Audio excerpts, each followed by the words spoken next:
अरे यार 3 बजे फिल्म शुरू हो जाएगी, तू क्या कर रही है? बस मुझे 5 मिनट दे, मैं अभी साड़ी बदल कर आती हूँ। अरे बहू, तू अचानक कहाँ जा रही है? तेरी सास तुझे आवाज दे रही है। अरे छोड़ ना, ये बुढ़िया कभी नहीं सुधरेगी। क्या हुआ माँ जी? मैंने आपको कितनी बार मना किया है कि मुझे जाते हुए टोका मत कीजिए। मैं फिल्म देखने जा रही हूँ। तू अभी चली जाएगी तो मेरे लिए खाना कौन बनाएगा बहू? अरे माँ जी, आप कौन सा घर का काम करती हो जो आपको भूख लगी है? अच्छा, मुझे देर हो रही है, चलना रीटा। अंजलि के जाते ही सीता देवी अपनी किस्मत को कोसते हुए सारा दिन घर में भूखी बैठी रहती हैं। लेकिन सीता देवी इस उम्मीद पर थी कि एक दिन उसकी बहू सुधर जाएगी। फिर एक दिन सीता देवी की जुड़वा बहन गीता देवी वहां आती है। अपनी बहन को घर के काम करते हुए देख गीता देवी आग बबूला हो जाती है। अरे ये सब यहाँ क्या चल रहा है सीता? तेरी बहू कहाँ है जो तू घर के काम कर रही है? अब तुझसे क्या छुपाऊं? मेरी बहू रत्ती भर भी मेरी इज्जत नहीं करती। मजबूरी में मुझे घर के सारे काम करने पड़ते हैं। वो तो बस सारा दिन अपनी सहेली के साथ सैर सपाटा करने में लगी रहती है। अच्छा, तो उस चिड़िया के पर निकल आए। तू चिंता मत कर, मैं ऐसी कई बिगड़ैल बहुओं को ठीक कर चुकी हूँ। अब मैं इस चुड़ैल से निपटूंगी। तू कुछ दिनों के लिए मेरे घर चली जा, मेरी बहू तेरी अच्छी देखभाल करेगी।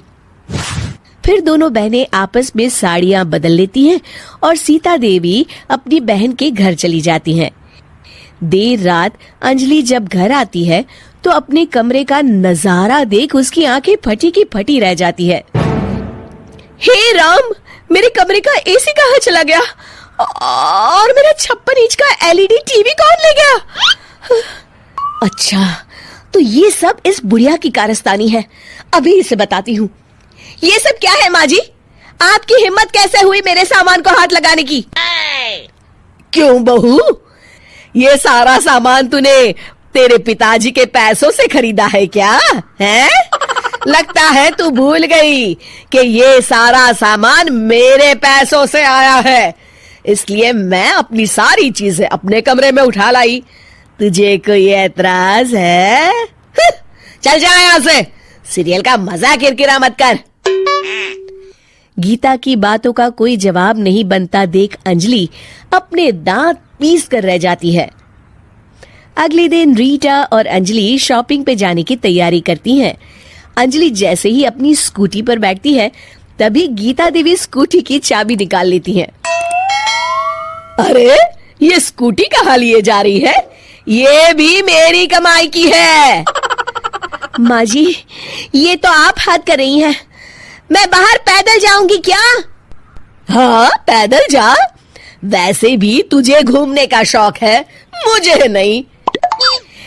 देखिए माँ जी, इस तरह मेरी सहेली के सामने मेरी बेइज्जती करके आप ठीक नहीं कर रही हैं। आप मुझे अच्छी तरह जानती हैं, बाद में आपको पछताना पड़ेगा। अच्छा, तो तू नहीं सुधरने वाली, मेरे ही घर में मुझे ही धमकी दे रही है। तेरी याददाश्त के लिए बता दूं कि ये मकान मेरे नाम पर है।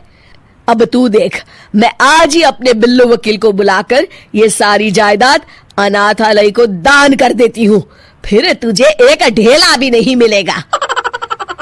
अरे अगर तेरी सास ने तुझे अपनी जायदाद से बेदखल कर दिया तब तो तू सड़क पर आ जाएगी।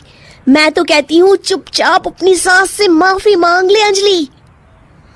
हाँ, तू बिल्कुल सही कहती है, मेरी सास का कोई भरोसा नहीं है।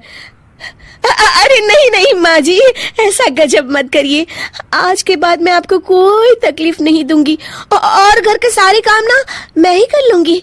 मैं आपको एक अच्छी बहू बनकर दिखाऊंगी। कुछ दिनों के बाद, ये लीजिए माँ जी, आराम से गाजर का हलवा खाइए। खुशबू तो बहुत अच्छी है। हाँ माँ जी, वैसे मैंने सब काम कर लिया है, तो मैं आपके पैर दबा दूं? आप आराम से हलवा खाइए। इस तरह गीता देवी अंजलि को सही रास्ते पर ले आती है और सीता देवी वापस अपने घर में आकर रहने लगती हैं।